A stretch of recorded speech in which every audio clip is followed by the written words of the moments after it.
It is my distinct privilege to serve as your MC this morning as we open the inaugural Florida Conference for Women. So I'm going to talk to you about my favorite subject, a subject I've become obsessed with in the last few years, and that is change.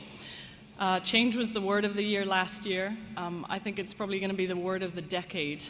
And I think getting good at change is probably the #1 life skill that we need to get good at, whether it's change in our careers, change in our finances, change in relationships. For any parents in the room, teach your kids about change. It's a parenting skill. I know a lot of parents tend to protect their kids from change. I'm all for teach them change early, and it makes it a lot easier as adults. So every single one of us in this room is in one of 3 categories. You're either struggling with a life change, maybe it's a job loss, a breakup or a divorce, maybe it's financial worries. You're either in a different category, which is you secretly want to make a change. Maybe you want to change careers. Maybe you want to move. Maybe you want to find the love of your life, that soulmate.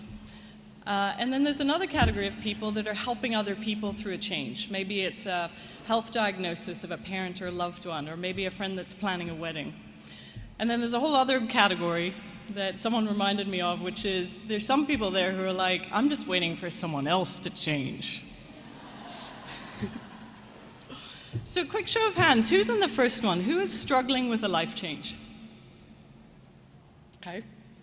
Who is secretly wanting to make a change? Okay, it's not a secret anymore. And who's helping someone else through a change? I think if you're a friend to someone, you're probably helping them through some sort of a change. So here's what I believe. I believe everyone can change. I believe that there are only so many excuses that we hang on to when we're going through change. So I'm going to see some heads start nodding, I think, once I go through them. I'm too old.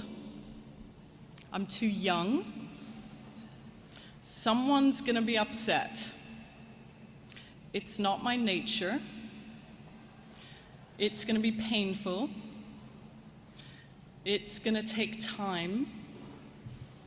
It's going to cost money.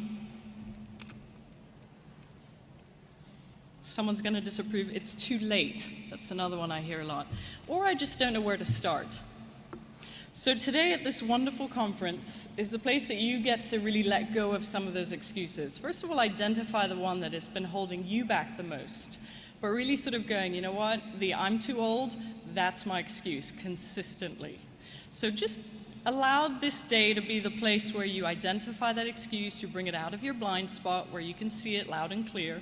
And if you can't see it, ask someone else. They could probably tell you immediately what's holding you back.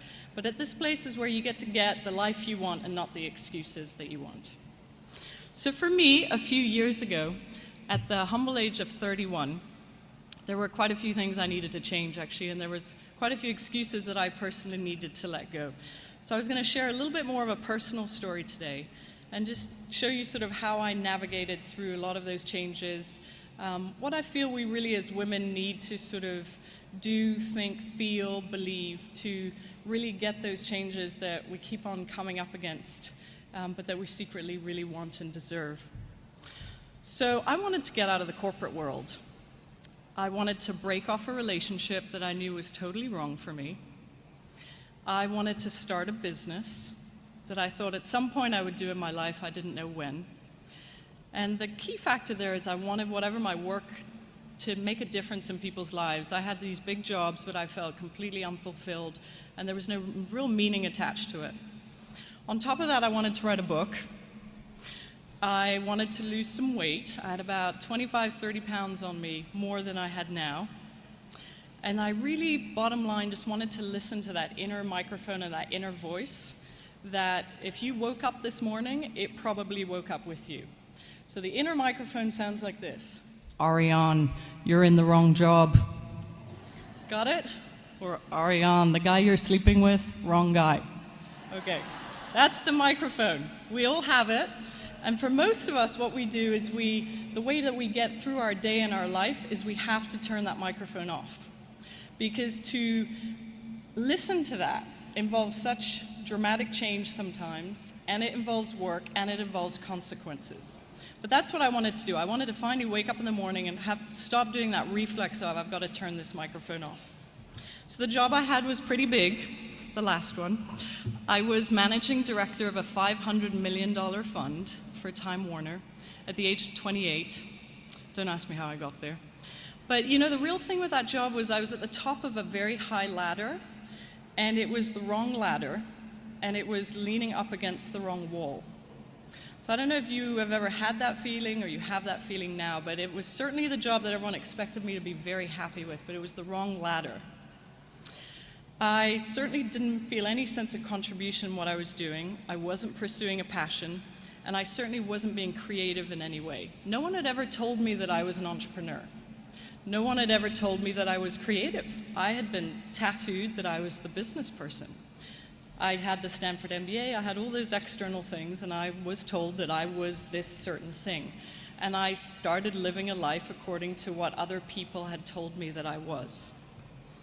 Let's get to the relationship now. So externally, the relationship I had was also perfect. This guy was one of People magazine's top 20 bachelors.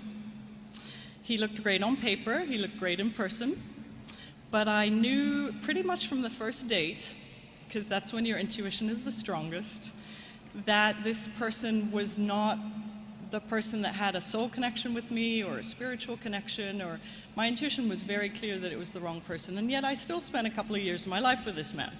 Didn't trust my instincts. At the time, I think my truth was that I live in New York City, and I just didn't want to be single again in New York.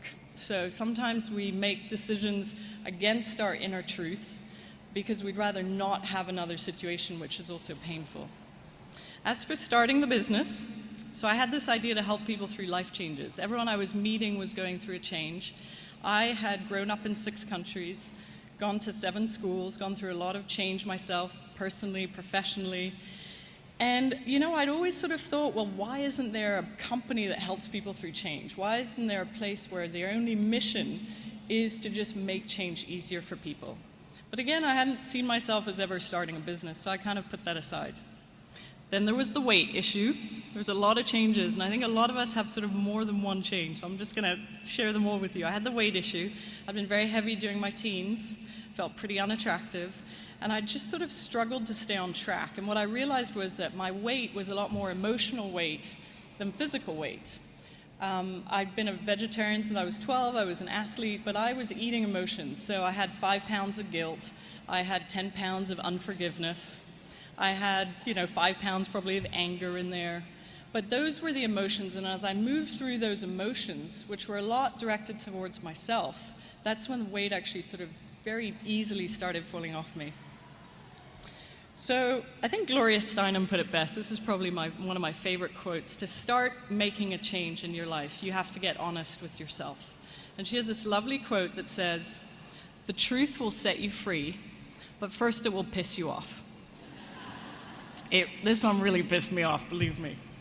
So how did I pull off all these changes? Well, first I got honest with myself. There was no use pretending anymore that everything was great and that I could tell everyone that I had this perfect guy and this perfect job, because it wasn't the case. So I had to ask myself, Ariane, what are you not being honest about? And you know the truth. I know every single one of you out there knows the truth about what you're not being honest about as well. We say that we don't, or we say that, we're not quite sure what we want, but inside you certainly do.